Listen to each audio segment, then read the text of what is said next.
I had a client. His name was Lou Mastriani. He was a client of mine up in New York. And he came to me for 6-7 weeks of therapy, and we worked together, and after that I just figured it was over. I was what I call a do-do therapist. You know, you got to go out there and do it now. You can't just sit here and talk about your mother. Just not interested. It's just boring.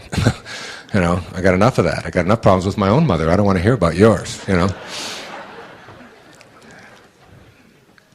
But if you want to change, then here's what we do. And Lou wanted to sort of talk, and then we got to a point where he knew that it was time to go. These are the things that you've come for, and now you can change and work on them. And he was one of these people who was never happy. He didn't understand the great messages, the great understanding that happiness itself is the way to live life. It isn't something that you're going to ever get. It's something that you bring to life. That success is an inner process. It's something you bring to life. It's not something you get from life. And so in the last day, I told them, I said, Lou, you've always talked to me about how great it was when you were a little boy living out in Sag Harbor, and how much you loved to go out to the beach, and you'd spend your days at the beach, and those were the greatest things. I said, I'm going to give you 4 prescriptions. And these 4 prescriptions I give you, you have to follow them to the T. He said, all right, Wayne, I'll do whatever you want. He always knew I was a little on the loony side. And Lou was we became buddies. So I said, you're going to go out I'm going to send you out next Wednesday instead of coming here. You're going to take the day off. He had a furniture business. I said, you're going to close up your business for the day, and you're going out to the beach, and I'm going to give you 4 prescriptions. And the first prescription you're going to open at 9 o'clock in the morning when you get there. The second one you open at noon.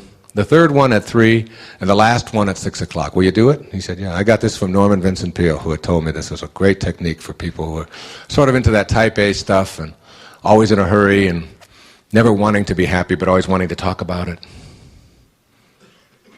So I gave Lou these 4 envelopes, and I sealed them, and I wrote this in. And he went out he was ready for his day at the beach. He hadn't done it since he was 9 years old. And he opened up the first envelope at 9 o'clock in the morning, and I had written in the envelope inside, I had written the word, listen. That's all. And for 3 hours, he had to walk up and down the beach and just listen.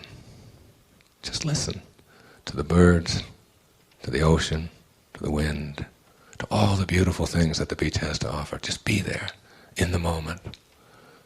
And he did that for 3 hours. And then at noon, he got to the second envelope, and I had written in there, reach back.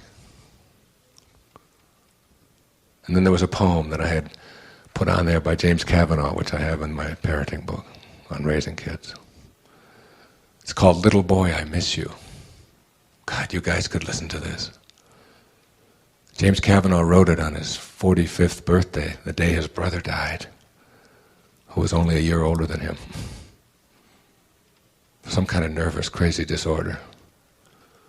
Goes like this. Little boy, I miss you. With your sudden smile and your ignorance of pain, you walked through life and devoured it, with nothing but misty goals to keep you company.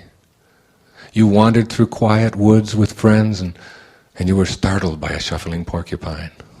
Your heart beat mightily when you chased frogs and caught one too big for a single hand. There was no time for meaning. A marshmallow gave it on a sharpened stick. A jackknife in your pocket gave you comfort when your friends were gone. A flower hidden in the woods behind an aging, shriveled log. A dog who licked at your fingers and chewed at your jeans. A game of football that you didn't expect. A glass of cider. A cricket's cry. When did you lose your eyes and ears? When did taste buds cease to tremble? When's this sullenness, this mounting fear, this quarrel with life, demanding meaning? That mounting fear is leisure's bonus, and it's the pain that forbids you to be a boy, be a girl. I had Lou think about that for 3 hours. Reach back, and don't let an old person move in. Don't let a tired person move in. Don't let a sick person move in. Not into this beautiful form that you inherited.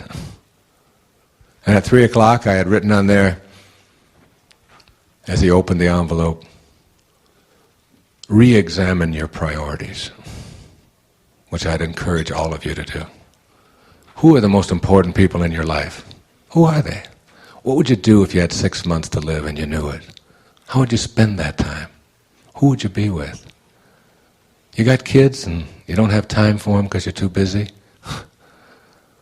Be with those kids. Teach them how to play ball. You're not raising grass, you're raising kids. Be there for your wife. Tell her how much you love her. Send love out wherever you can, and you'll see the success that you're chasing so desperately come jumping into your life.